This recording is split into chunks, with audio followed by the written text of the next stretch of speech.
Hello guys, welcome to SKK Classes NZ again.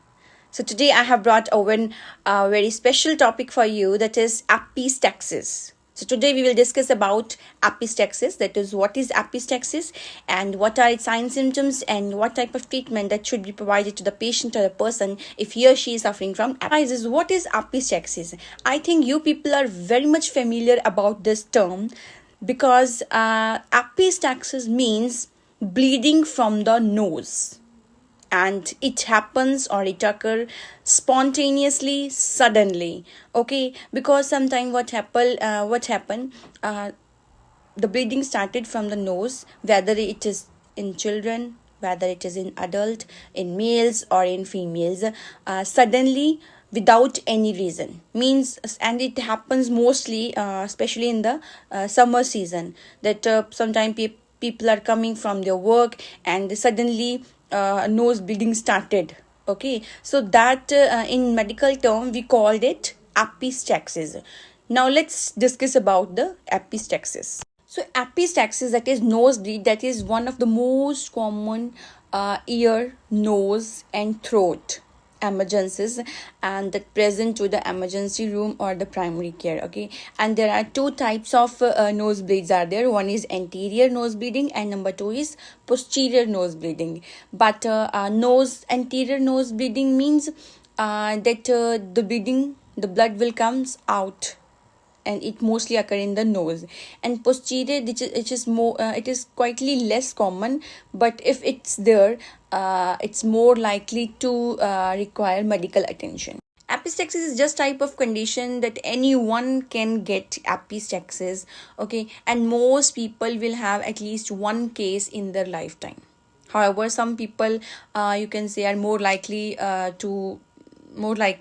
who suffer, like children, which are more prone to nosebleeds.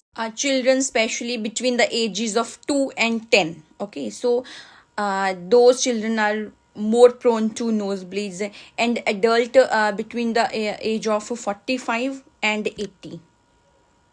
So these age limit also having, you can say, are more prone to the nosebleeds or epistaxis. Sometimes epistaxis can also occur in pregnant women also, and especially the person who are taking some blood thinning medications like aspirin or warfarin. Now, what are the main causes of epistaxis? Why it happen that patient or a person suddenly started bleeding from the nose? Apart from this, sometime nose bleeding occur if you are going to the high altitude. Okay, suppose you are going to some hill station, so suddenly a nose bleeding started. And sometime if you are more using like nasal spray. Okay, just to dry the nose mucus, nasal mucus, sorry. So in that people suddenly nose bleeding started. And especially the persons who are suffering from the deviated septum, a nasal deviated septum. It's abnormal, you can say, shape of the wall of the nose that lines the two sides of your nose.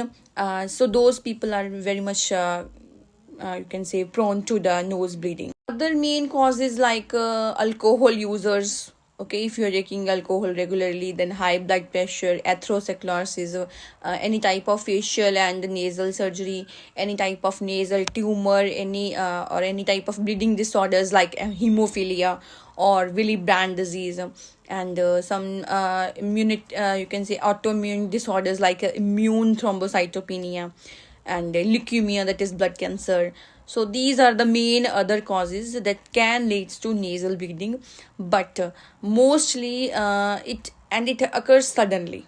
How we can judge that this epistaxis is severe and less severe?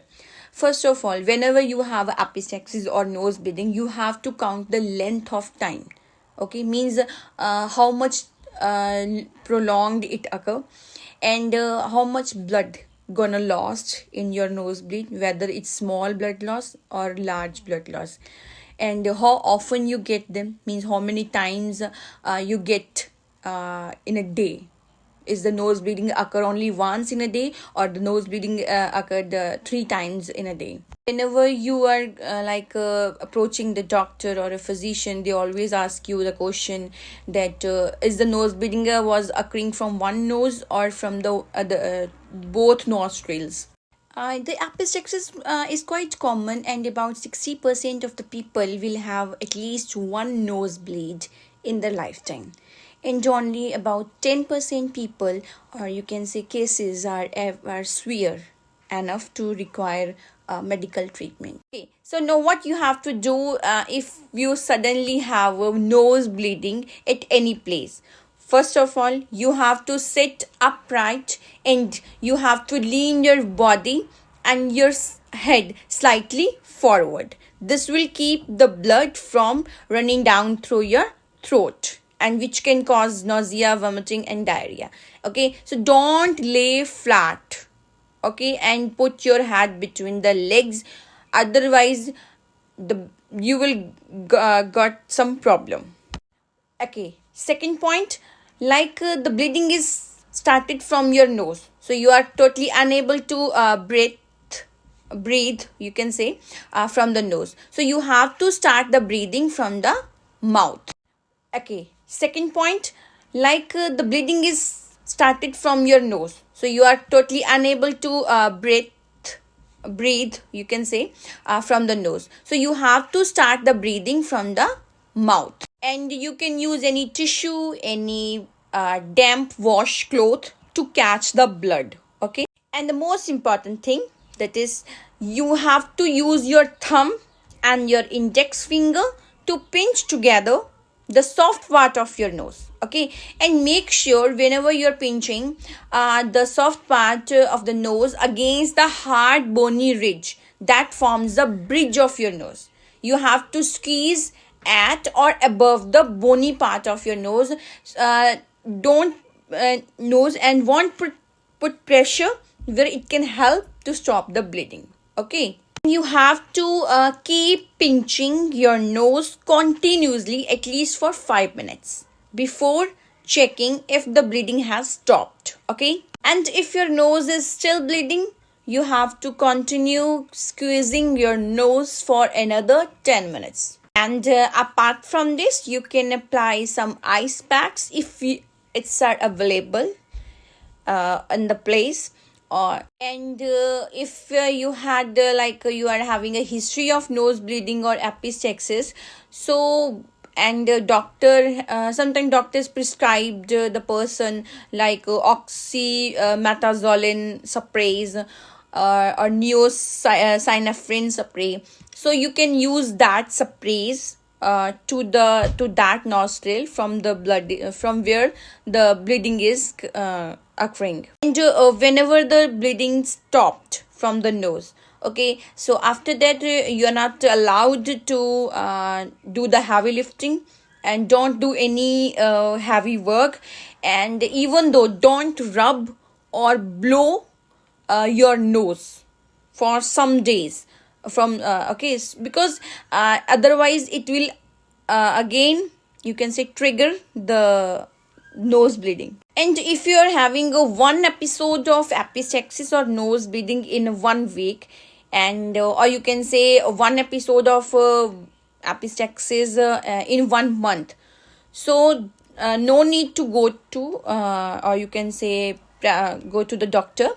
But if you are experiencing 5 or 6 episodes in a month or 2 or 3 episodes in a week, so must consult the doctor, because it can lead to some serious condition. So in that situation, you have to you can say go to the doctor, go to the physician, and you need some medical advice. Most likely the treatment of the epistaxis or nose bleeding, that is depend upon the cause of the epistaxis, that what is the main cause of epistaxis is there. And if the nose bleeding or epistaxis cause is quite severe and epistaxis is quite severe, so in that situation nasal packing should be done always in the critical care units, and sometimes cauterization can also be done. And what they have to do in the nasal packing, they will insert some gauze or special nail sponges or foam in the nose, just, and they will leave them at least for 24 to 48 hours before, so that the nasal bleeding that will stop the, you can say. And it mostly done in the severe cases, because sometimes if the main cause of, you can say, epistaxis or nose bleeding is some accident. And, in cauterization, it involves some application of chemical substances, especially the silver nitrate or heat energy, that is electrocautery, that is done to seal the blood vessels. Okay, if the blood vessels gonna rupture, especially the big ones, so they will seal with that.